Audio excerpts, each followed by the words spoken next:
Olá pessoal do primeiro ano, como é que vocês estão nesse período de quarentena? Estou aqui trancado em casa nesse período, né?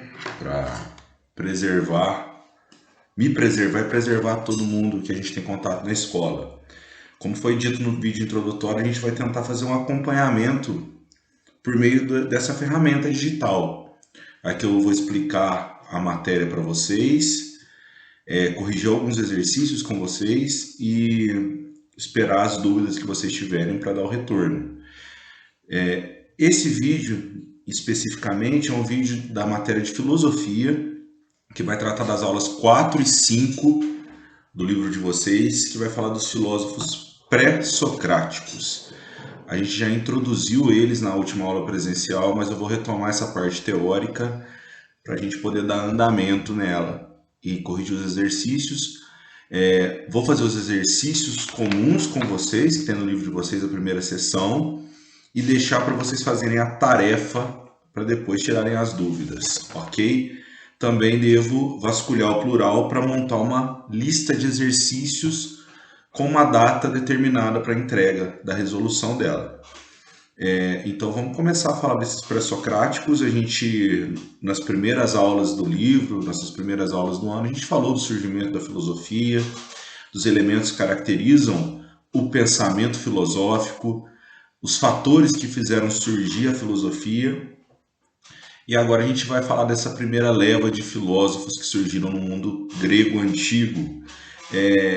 Surgiram ali entre o século 8 e o século 5 a.C., chamados filósofos pré-socráticos. Se vocês quiserem, para ilustrar melhor o que eu estou falando, abram o livro de vocês na página 13, vocês vão encontrar um mapa muito bem feito mostrando qual localidade cada filósofo viveu, em que período produziu, mas é importante a gente lembrar o contexto político da Grécia Antiga para falar disso, né? Porque vocês vão ver que tem filósofos que surgiram na região que hoje é a Itália, mas como vocês estudaram em história, a Grécia ela tem um processo de colonização de algumas regiões ao redor de onde se originou a sociedade grega, a civilização grega. Então, todo esse espaço marcado no mapa era território grego. Sempre lembrando que a gente não fala de um império grego, não existe um império grego. Existe uma cultura grega, elementos culturais comuns entre esse povo, mas eles se organizavam de maneira autônoma. Cada cidade possuía autonomia para definir suas políticas, suas questões. A chamada polis grega, ou cidade-estado, né? Falando na nossa língua. Mas vamos ficar com polis, eu acho um conceito mais interessante porque aí fica datado. Quando a gente fala polis, a gente sabe que a gente está falando de uma estrutura política administrativa da Grécia Antiga. Então, essas polis instaladas em todo o território, autônomas, sempre lembrando, né, um povo que sempre foi voltado para o comércio, então muito contato com outros povos entre si, discussões, debates, observações de fenômenos da natureza, de diferenças culturais. Tudo isso vai instigar o nascimento do pensamento filosófico. Surge uma política participativa na Grécia, em algumas cidades através da democracia, em outras uma participação não democrática, mas não deixa de ser participativa. Não temos todos os cidadãos iguais, mas existe uma participação de grande parte desses cidadãos. Então a gente passa a ter uma perspectiva grega um pouco diferente dos povos da antiguidade que existiam. As leis gregas passam a ser definidas através do consenso e não mais através de uma perspectiva religiosa. Vocês estudaram em história que os povos da Mesopotâmia, os povos do Egito, acreditavam que os governantes eram divindades e que as leis eram manifestações das divindades. Na Grécia a gente vai ter um rompimento com essa perspectiva. Então, se necessita de explicações humanas para as questões do homem, do ser humano. E é isso que esses primeiros filósofos vão fazer, os chamados pré-socráticos. Pré-socráticos não quer dizer que necessariamente tenham existido antes de Sócrates, mas a maioria existiu antes de Sócrates. Mas quer dizer que são filósofos que fizeram a filosofia de um jeito anterior ao jeito proposto por Sócrates. que nós iremos estudar ainda. Sócrates, então, é um marco divisor da filosofia grega. Ele vai mudar essa perspectiva e vai mudar a forma de encarar a filosofia e de fazer a filosofia. Vamos ver como se fazia a filosofia antes do Sócrates com os filósofos pré-socráticos. Bom, para começar a falar dos pré-socráticos, nós temos que falar de questões que permeavam o imaginário grego antes do nascimento da filosofia. Os gregos tinham uma preocupação em explicar o princípio originário do universo, do cosmos, como eles chamavam. Esse princípio originário, essa lógica que determina o cosmos, a existência do universo. Cosmos é universo para os gregos. Era explicada antes da filosofia por meio da mitologia, como nós vimos. E a parte da mitologia que cuida da explicação dessas questões, da origem do mundo, da origem das coisas do mundo, da ordem das coisas do mundo, que ordem ela segue, recebe o nome de cosmogonia. Então a mitologia procurava responder questões relativas ao universo, ao cosmos, à origem, através da cosmogonia. O que os pré-socráticos querem responder é exatamente a mesma coisa. Qual a origem, qual o princípio regulador? O princípio regulador é a ordem que comanda esse universo, esse cosmos. Qual é esse princípio regulador, esse logos, essa lógica que permeia o cosmos? Só que os filósofos pré-socráticos, ao contrário da mitologia, vão tentar explicar através do uso da razão e da observação da natureza. Para eles, a explicação do cosmos, desse princípio regulador, dessa lógica, poderia ser compreendida por meio da observação da natureza. Por isso que os filósofos pré-socráticos são chamados de filósofos da natureza, ou filósofos da física, né? A disciplina física recebe esse nome por conta disso. Física é natureza para os gregos. Então, os pré-socráticos colocam essa transição de uma explicação que sai do campo da cosmogonia e vai para o campo da dita cosmologia. Cosmologia porque procura explicar o cosmos através da razão, da lógica. Então, cosmologia. Então, os pré-socráticos eles vão querer responder questões como: qual é o princípio, ou em grego, arché, qual o princípio regulador do cosmos, do universo? Do que são feitas as coisas do cosmos? É de uma coisa só? São vários elementos que fazem parte da fundação do cosmos, do universo. Essas questões são mais ligadas à observação da natureza mesmo. A questão da physis e da cosmologia propriamente dito. Mas as discussões elas também vão para um outro caminho entre os pré-socráticos. E talvez aí seja um ponto interessante da gente falar com mais atenção quando a gente for tratar de dois filósofos específicos. Porque se começa uma discussão de como definir o ser, esse ser que existe na natureza. Como definir, por exemplo, o ser humano ou qualquer outro ser. O ser ele é permanente, estático, ele não se transforma e por isso é o ser, ou o ser vive em constante transformação conforme a gente observa na natureza? Para entender essa questão, basta observar a existência de vocês. Vocês nasceram de um tamanho, cresceram, tiveram pensamentos que permeavam a mente de vocês, convicções, gostos, cresceram mais, mudaram esses gostos, essas perspectivas, mas aparentemente, segundo alguns filósofos, tem algo que não se transforma. E esse algo seria o que define o ser. O ser você, aí que está assistindo o vídeo, seria aquilo que não se transformou em todo esse seu período de existência. Ao passo que outros filósofos vão dizer que a existência é marcada por mudança. Não existe essa permanência. Tudo se transforma a todo momento no cosmos. Essas discussões relativas ao ser são do campo da filosofia que a gente chama de ontologia. A discussão do ser, a lógica do ser. Então, os pré-socráticos vão se ocupar dessas discussões. A origem do universo, o princípio regulador do universo, a lógica que controla o universo, cosmos. E também o que é o ser, como definir o ser dentro desse cosmos. O ser está em constante transformação ou o ser é estático, permanente? São questões complicadas de responder e que esses pré-socráticos vão tentar dar sua contribuição. Principalmente essas questões da ontologia, da discussão do ser, o ser que se transforma ou o ser que permanece igual, elas vão ser muito marcantes também na filosofia socrática. Por isso que eu vou dar um pouco mais de atenção a elas.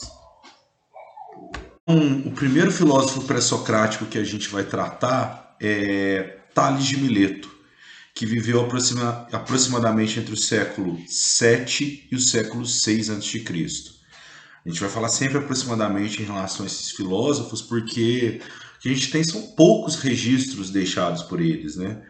Poucos fragmentos, a gente tem pouca informação sobre o conhecimento que eles produziram, a forma que eles viveram, então é tudo muito fragmentado, muito inicial, introdutório, né? Então não existem vastos escritos desses filósofos, como a gente tem livros de Platão, livros de Aristóteles, não, esses filósofos não, são pequenos fragmentos que a gente encontra. Então, Tales de Mileto, ele é conhecido por entender que esse princípio regulador do mundo, essa arqué, seria a água. E é fácil a gente imaginar por que ele chegou a essa conclusão.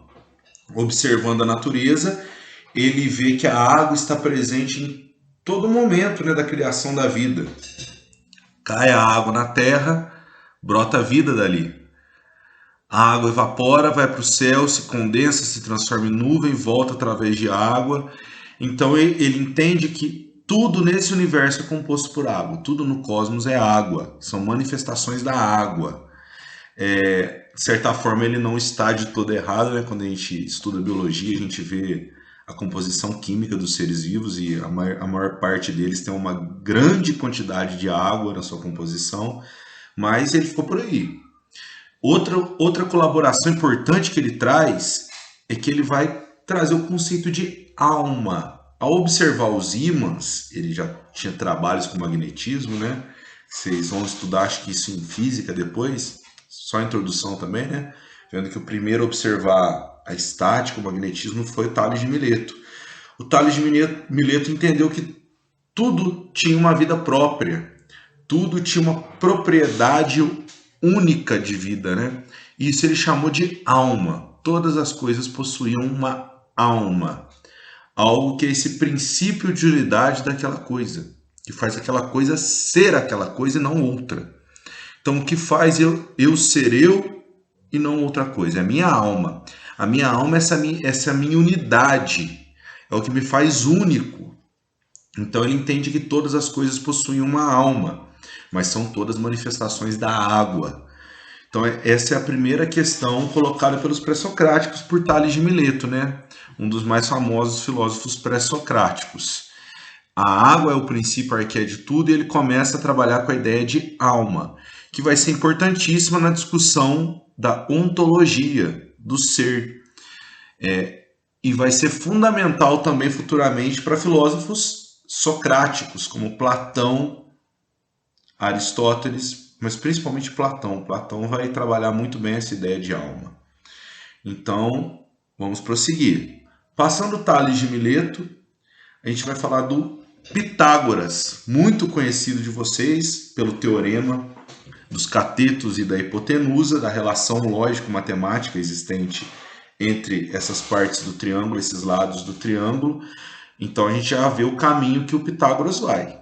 Ao observar a natureza e procurar esse princípio, essa arqué, Pitágoras entende que ela se manifesta através da matemática. É o número que manifesta essa arqué. Então, através do domínio da lógica matemática, eu consigo entender a lógica da natureza, a lógica do cosmos. Entendendo essa lógica do cosmos, eu entro em harmonia com o cosmos. Eu não fico desequilibrado no cosmos. Lembra aquela ideia do relógio? Quando eu entendo a ordem do relógio, eu passo a cumprir bem minha função dentro do relógio. Eu estou em harmonia dentro do relógio. Esse relógio, o cosmos, o universo, e essa peça sou eu. Um exemplo, né? Então, entender essa lógica através da matemática é fundamental para que a gente entre em harmonia com o cosmos, com a natureza. Pitágoras retoma também a ideia de alma. Todo ser possui essa alma, esse princípio de unidade que faz o ser único. Então, ganha força esse conceito da alma que define os seres e sempre vai ter muita força na discussão filosófica entre os socráticos, depois na Idade Média entre os escolásticos, entre os patrísticos. A ideia de alma vai permear o nosso imaginário até hoje. A perspectiva cristã tomou essa questão da alma e propagou bastante ela. Então a gente está vendo a origem desses conceitos. A alma começa a ser discutida já pelos pré-socráticos. Se fala em alma, aquilo que é uma parte da gente, né? A alma é uma parte da gente que define a nossa unidade. A alma é aquilo que a gente é de fato. Então aí vocês já podem perceber que vai ter uma discussão entre o ser de fato, que não se transforma, e a parte de mim que se transforma. Aí começa a ficar clara uma diferença entre o que os filósofos vão definir como alma, que não se transforma, é o princípio unitivo, e o corpo, né? Que é facilmente observável as transformações do nosso corpo. Então aí vai começar uma discussão ontológica. O que Tales e Pitágoras falavam dessa ontologia, a gente não sabe muito. Os filósofos que vão, de fato, mover essa discussão, também muito através de fragmentos, são os dois filósofos que a gente vai tratar agora, Parmênides e Heráclito. Então esses dois filósofos vão trabalhar essa questão da mudança e da permanência na dita ontologia, no estudo do ser. O ser, ele se transforma ou o ser é o que não se transforma? Relembrando aquele exemplo que eu dei para vocês. Pensa a existência de vocês. Vocês se transformaram. Mas tem algo que faz vocês se identificarem no hoje, no ontem, no 10 anos atrás. Vai fazer vocês ainda se identificarem como vocês daqui a 10 anos, daqui a 20 anos. Então essa discussão que vai começar a ganhar corpo na filosofia grega. Esse indivíduo, ele é permanente, existe algo dele que não se transforma, ou ele está em constante transformação o tempo todo? Não existe essa coisa que não se transforma. Então essa é a discussão da ontologia. Bom, essa é a contribuição que o Tales de Mileto e o Pitágoras deram para a filosofia. Agora a gente vai ver o que o Parmênides e o Heráclito nos dizem. Vamos começar a falar do Parmênides, então. Parmênides, um filósofo que viveu entre os séculos 6 e 5 a.C., e ele vai ter uma perspectiva sobre o ser, essa discussão do ser, da ontologia, que vai marcar a filosofia como um todo, para sempre. Platão, Aristóteles vão dar continuidade a essa discussão entre Parmênides e Heráclito, que a gente vai ver também. E o Parmênides ele traz uma perspectiva muito clara sobre como conhecer o ser. Vamos dar um exemplo. O ser, cada um se imagina aí. Você é um ser. Então, como conhecer o ser? Como saber quem é você? Como definir você? O Parmênides vai trazer uma definição num poema intitulado Sobre a Natureza, um poema dele, que a gente tem alguns registros, alguns resquícios desse poema, e ele vai procurar entender a relação que existe entre transformação e permanência no ser. Pensando aí, cada um se pensando como um ser, o que se transforma e o que permanece em mim. E a partir daí ele vai lançar a questão do o que é o ser. E aí ele faz uma afirmação muito óbvia, a princípio muito óbvia. Ele vai dizer, o que é, é. O que não é, não é. Óbvio, né? O que é, o que não é, não é. E para ele, só o que é pode ser pensado. O que não é, não pode ser pensado e não deve ser pensado. O que não é ilusão. Bom, mas o que ele quer dizer com esse é e não é? Pensa o ser. Você, um ser. Então, quando ele vai estudar o ser, ele vai dizer: o que eu tenho que estudar é o que é. O que é, é. E o que é, pode ser estudado. O que não é, é ilusório, não pode ser estudado. Então, olhando o ser, eu devo perceber o que é e o que não é nesse ser. O que é o que permanece sempre igual. O que não se transforma.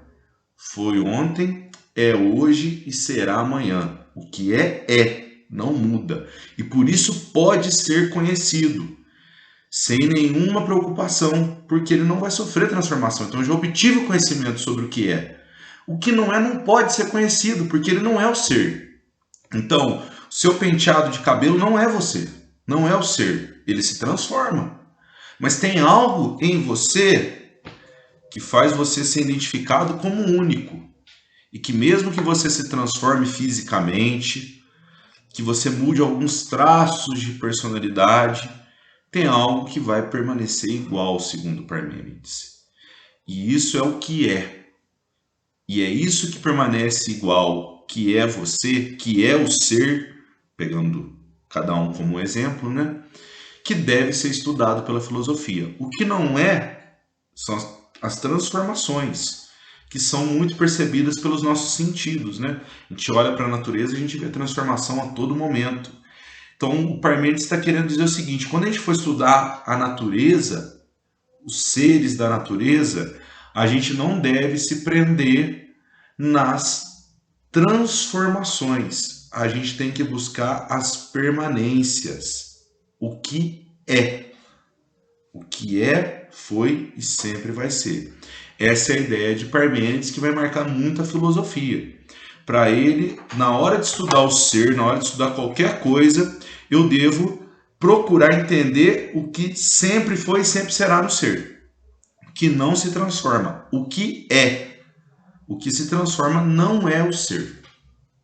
Certo? Pode fazer parte do ser naquele momento, mas não é o ser. Então essa é a perspectiva de Parmênides. Ao passo que o Heráclito, ele já tem uma visão diferente. Para o Heráclito, o ser está em constante transformação. O que marca o cosmos, a lógica do cosmos, é a transformação. Vivemos num jogo de opostos, quente, frio, seco, molhado. Esse choque entre as diferenças na natureza gera as transformações que são propriamente a natureza. Então, essa mudança vai se dar nesse jogo de opostos que existe na natureza. Então, ele tem a frase famosíssima dele, que é que o homem não pode entrar duas vezes no mesmo rio. Por que isso?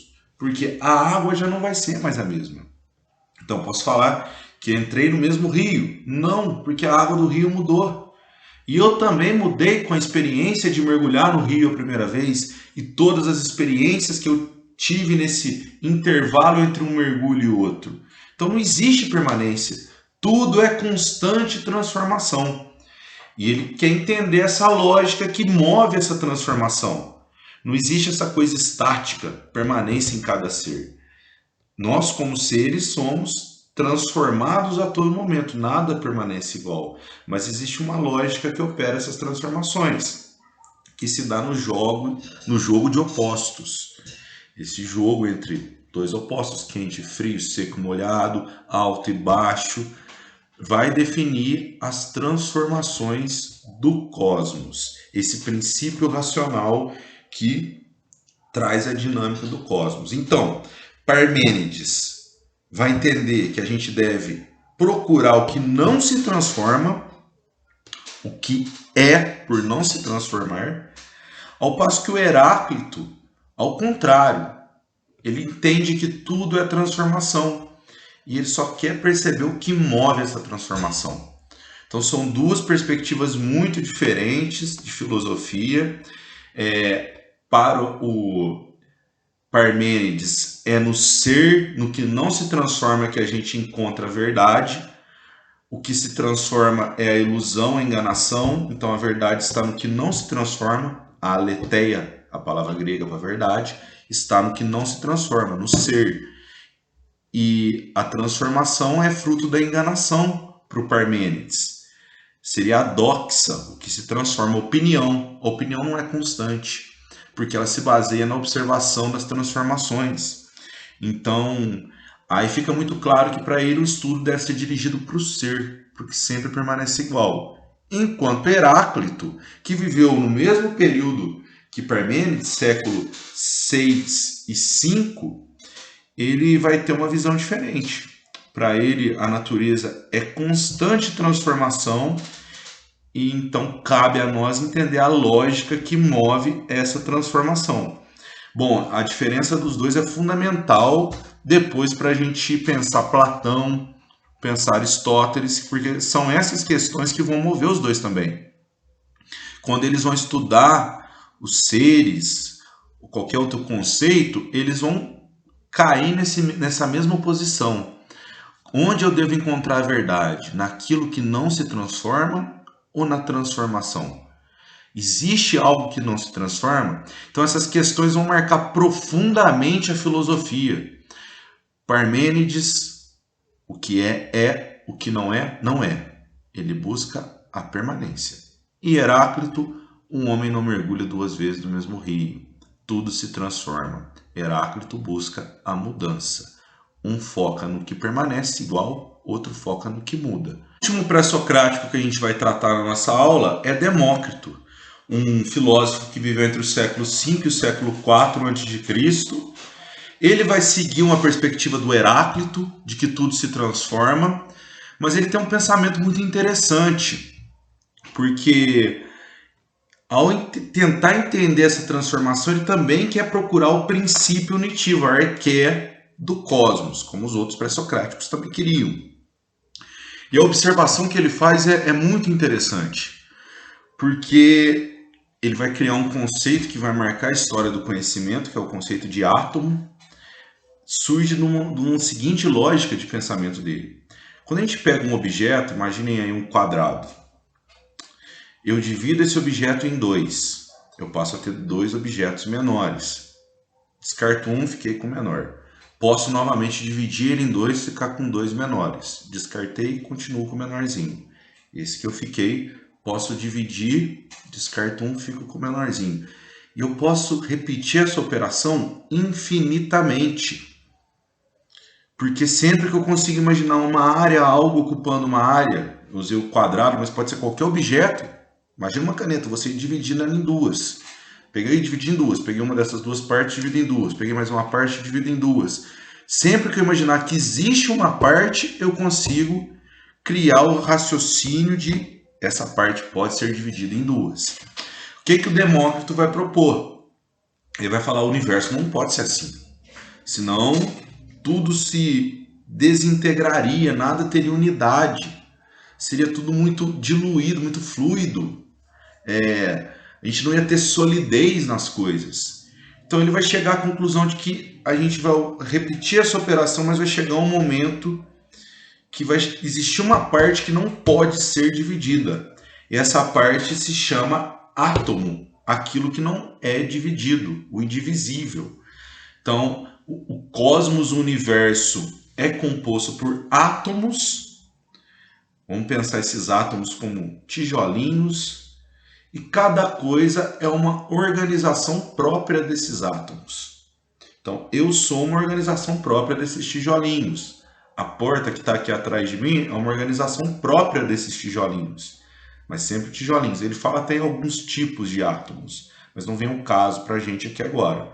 Então, para ele é o seguinte: a transformação da natureza é a transformação na organização dos átomos.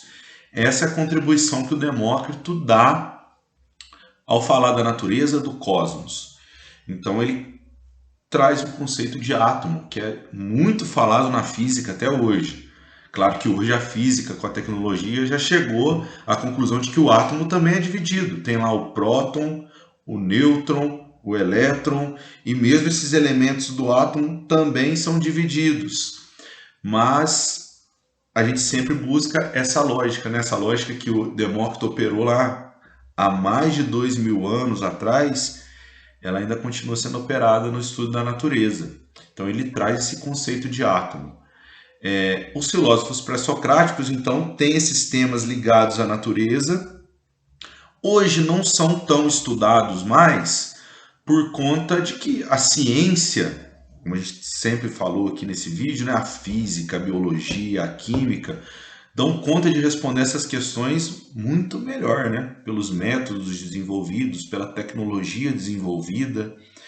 Então a filosofia hoje, ela se ocupa muito mais dos temas socráticos. Esses temas pré-socráticos ficam mais no campo dessas disciplinas da ciência, né?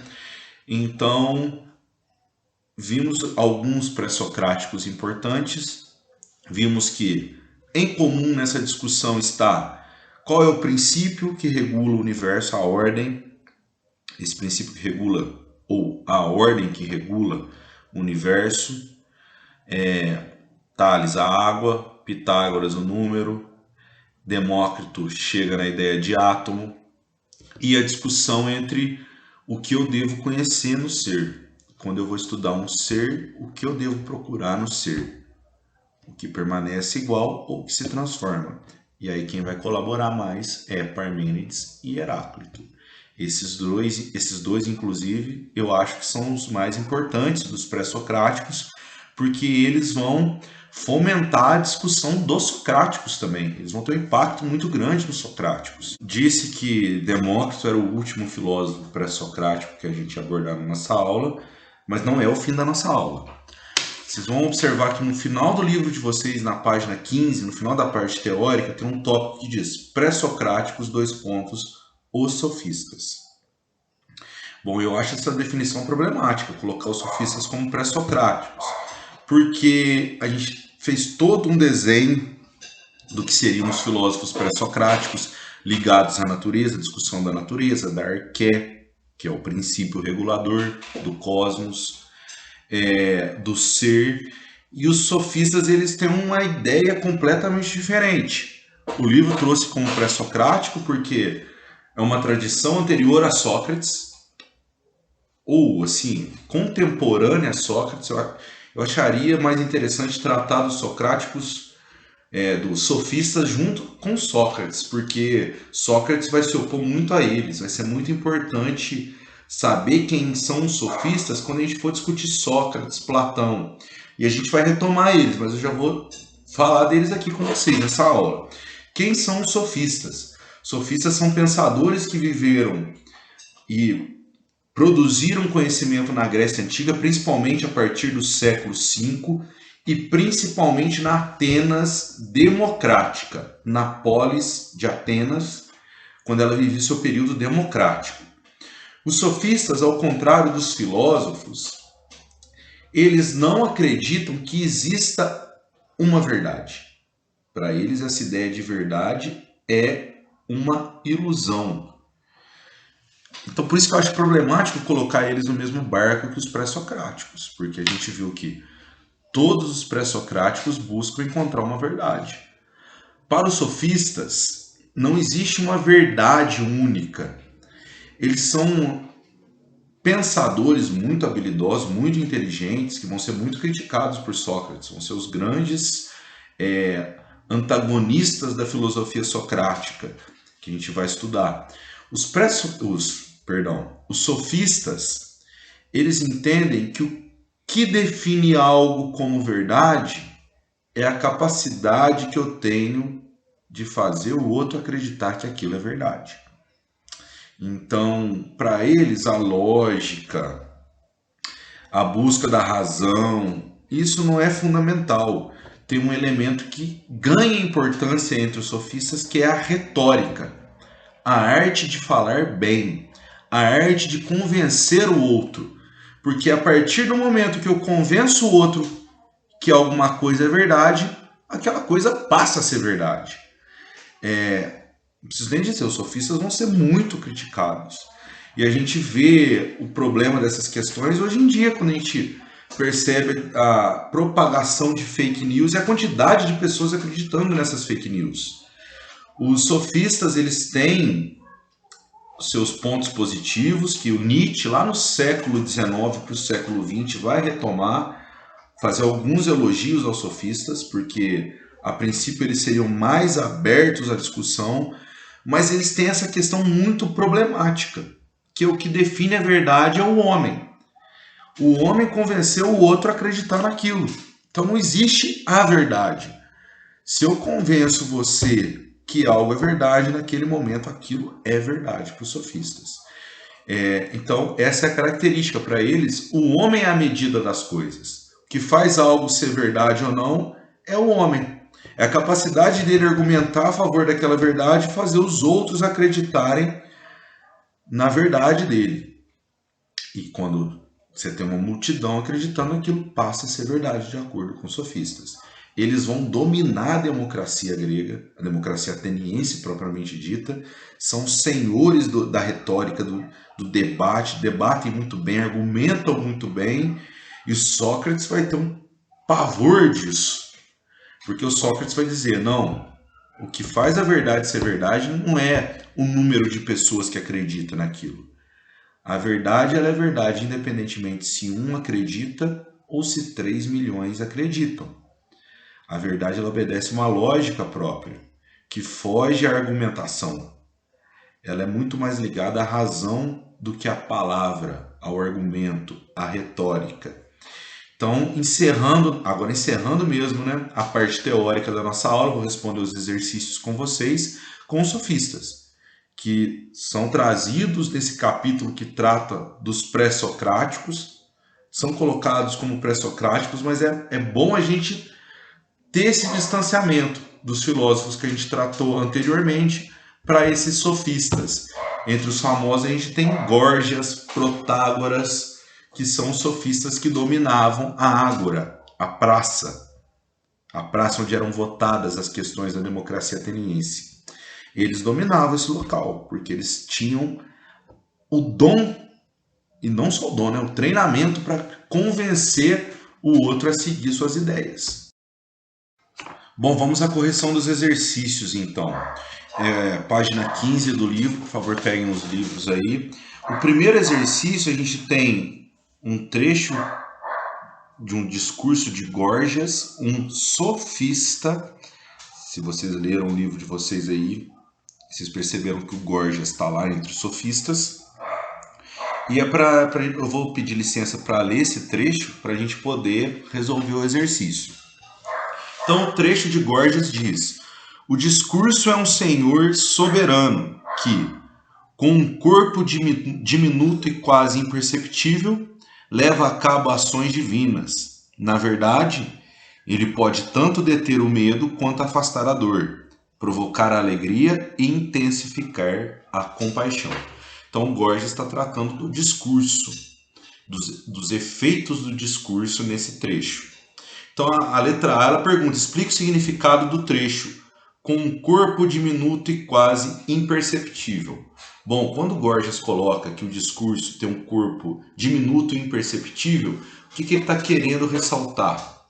Ele está falando da importância do discurso, mas ele está dizendo, o discurso não tem materialidade, o discurso não é concreto, não é algo que você pode pegar, tocar, sentir com as mãos.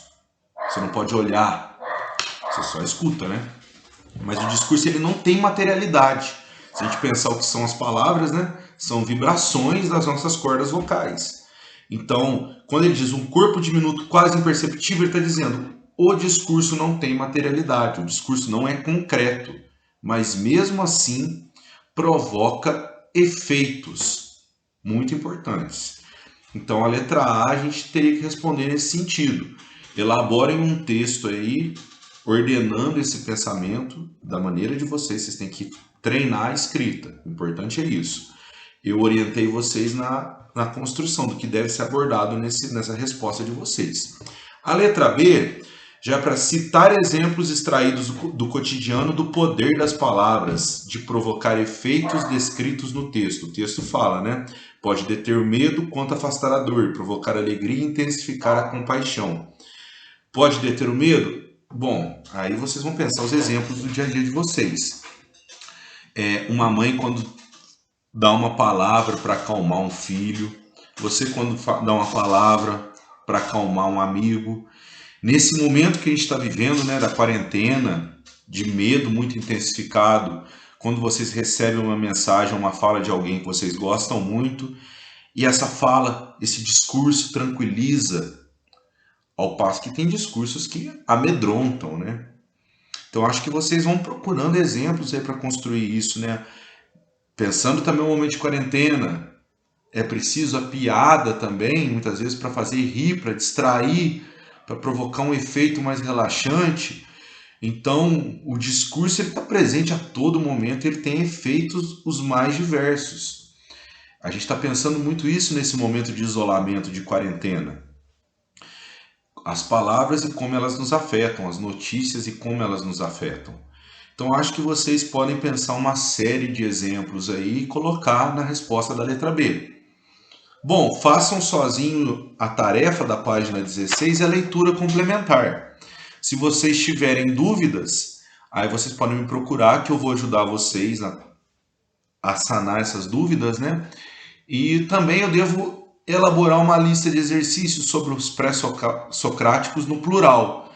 E assim que estiver pronta, eu disponibilizo, vai ter um tempo para vocês poderem resolver ela. Devo dar um prazo de uma semana quando ela estiver pronta. E aí também as dúvidas na hora de resolver as questões da lista, eu vou ajudar vocês também.